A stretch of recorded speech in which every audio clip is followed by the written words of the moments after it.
I'm presenting here university I will call Państwowa Wyjezdkowa Zawodowa in Nisa, so I'm a faculty there. Also, we are running Indo-European Education Foundation, which is located in Warsaw, and we have branches in Nisa as well as in Ukraine and some other part of the world. We are also running ABS Institute, that is called Advanced Business Solutions Institute. Also, the company is located in Warsaw. It's a fantastic question for the first round, and I was waiting for such questions to be asked. I'm going through with my own experience I'd like to share with you and then answering the questions what I have received. I'm from India, living in Poland since 11 years. Came to Poland for education purpose 11 years ago. I was the part of University of Warsaw, Institute of International Relations. That was my third master degree what I did from Institute of International Relations. And continued to my PhD. So I have finished my PhD in economics as well. And then, during that period of my PhD, I started to teach at different universities. And the first university I joined, it was Vistula University, probably you heard about. That time, they had ranked less than 200. It was 2008, 2009. And they were ranked like 200, a bit lower than that, among the private universities. And then we started to teach, we started to work. And they became the most attractive international private school in Poland. They received the highest number of international students in 2013, 2012, 2014 continuously. We used to work with Professor Rybinski, he used to be the rector at that time. And before, he is the ex-vice president of Police Bank. So we start to work and try to understand what is the real meaning of internationalization. My own experience, being from law faculty, expert, or my specialization was in corporate law.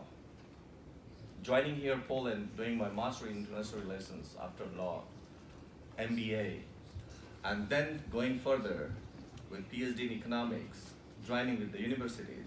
The second university I joined is Lajarski University. And after that, I decided that let's move towards also public university. And then I joined Państwowa Wyjezdkowa Zawodowa.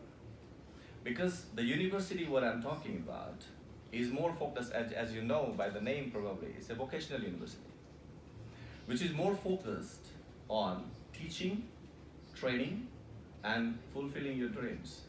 So if you're a student and you want to study, it is important after a study where you are going to be placed. So if after completion of your study, you get a piece of paper as a certificate, which will let you to find job by knocking doors to the hundred of companies, or just you receive a degree and companies approach you to work for them. This is very important to understand these days towards the internationalization, and I'd like to focus on it. So, being in Poland since 11 years, I do realize that there is a gap, huge gap, between private schools, public universities, as well as with the Indian cooperation. And we established Indo-European Center with Vistula University. That was my project, which has been given to them. And 2013, we established Indo-European Education Foundation as a legal entity, independent entity in Poland, with aim to establish academic cooperation with India and Poland. Since 2009, when I used to work with Warsaw University, I was the part of Contemporary India Center with the International Institute of International Relations Institute, Jankowski and Professor Halidek. Yeah, so that's the fantastic things when we work there. And then by moving to the private university, we established the center. Because I realized, 2014, I had my public speech in Polish Parliament. That was insane. And I mentioned, by statistics, 2014, total Indian students were studying in Poland. We had 227. And out of 227, 10 were dropped down. The rest of them, they were at the universities.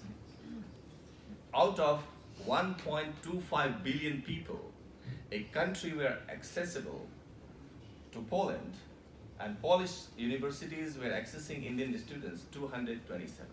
That was the statistics. We promote since that time Poland in India at many different levels, many different conditions, and today probably it's visible that the many Indian students are in Poland. If I'm not wrong, are you from India? Yeah, all right. So this is the again example here that Indian students sitting in front of us in between. And the numbers has been increased from 227 to today 5,500 plus in 4 years now. This is not something dramatically happening. It's a very normal coincidence, and it will be happening. Why it will be happening, I'll be tackling your different questions at the different level when you're asking me. So, if there is a question that, what about Poland, about the international students? I like to tell you, Poland is the best place for Indian students or any students who is seeking higher education to go further for abroad. Why? You have many reasons, but I would like to highlight you few of them. When I came to Poland, that time it was difficult to communicate and on the street, people, or to go for shopping, to buy your things, but today is different. I wasn't able to find even in Warsaw many institutes who is going to teach English. But today if you walk on the street, you will find Język Angielskiego Institute, something, you will find many places. And that things are happening in many different cities as well in Poland. So it means Poland is ready to change. How it happened? The another question was, being here in Poland 11 years, I realized the gap between academia and industries are there. What is the gap between academia and industries are there? Like I mentioned you that students, when they join university, they are not just seeking to receive a degree. They're also seeking, or after receiving degree, what will be happening with them? If they pay tuition fee, 2,000, 3,000, 5,000 or 10,000 euro per year, after that investment for 2 years, 3 years or 5 years course, what is the output of that course? And that things were gap between the academy and industries, so industries were not communicating with them. And that is the missing point of that part even till today.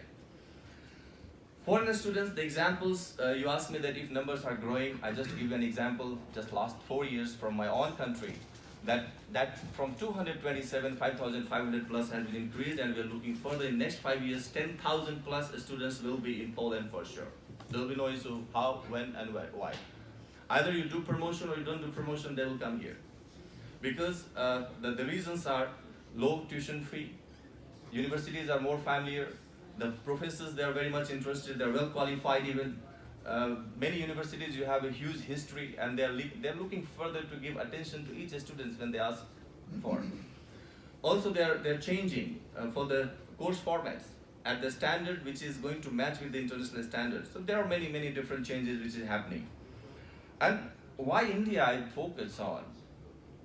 Being in Poland also, I do realize that there is impact of demography. I have written many articles on it since last 7-8 years. And we were focusing on it, that there will be a problem with the Polish universities in Poland. And I'm very sure today, 50% of the Polish private schools, more than 50% even, either they have collapsed or they're under the liquidation process. Why? Because they have no students, they have no management, they have no finance to run these faculties or the courses. So there is a huge impact. Other part of the world, you have a country called India, 1.35 billion people, and highest number of English speakers.